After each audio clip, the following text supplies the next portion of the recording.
सभी यहाँ इकट्ठा हुए हैं। बड़ी हिम्मत दिखाई है, अन्यथा हम 52 लोग बैठ के एक साथ चाय भी पी लेते हैं तो बहुत लोगों के पेट में दर्द होने लगता है।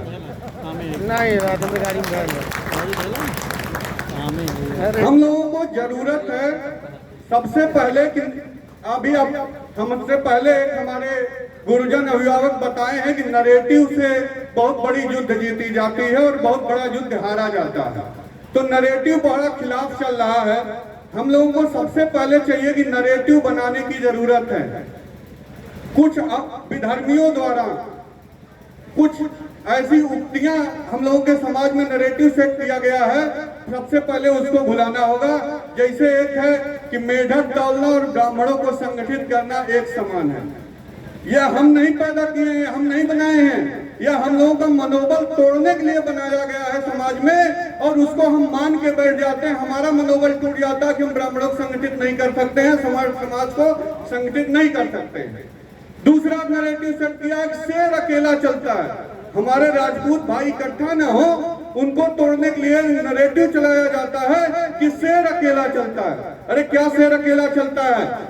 हमारे यहाँ जो शक्ति होती है, वर्चस्व होता है, उसका पैमाना बदलता रहता है।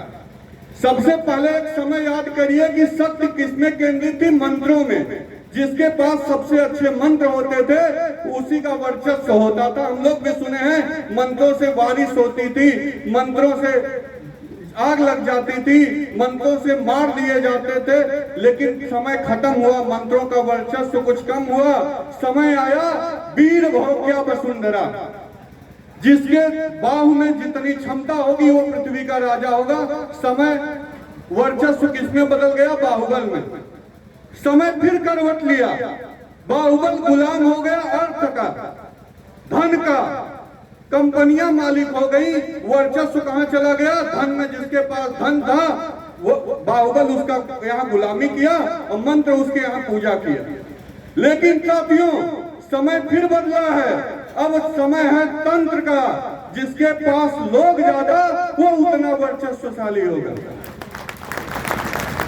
तो हमको ये छोड़ना होगा, नरेटिव बदलना होगा कि शेर अकेला चलता है। हमको नरेटिव बदलना होगा कि मेढक टालना और ब्राह्मणों को सवर्णों को इकट्ठा करना एक समान। हम इकट्ठित नहीं हो सकते, हम संगठित नहीं हो सकते। हम संगठित भी हो सकते हैं, हम एक उद्देश्य, एक मंच पर इकट्ठा भी हो सकते हैं और समाज के विशिष्ट कार्यों में अपनी अग्रणी भूमिका भी निभा सकते हैं। दूसरा, एक छोटी सी बात कह के बस 1 मिनट और लूंगा आप लोगों का, कि हम लोग नारे तो लगाते हैं अपने समाज के लिए। हम लोग चाहते तो कौन नहीं चाहता कि समाज हमारा इकट्ठा हो और आगे बढ़े।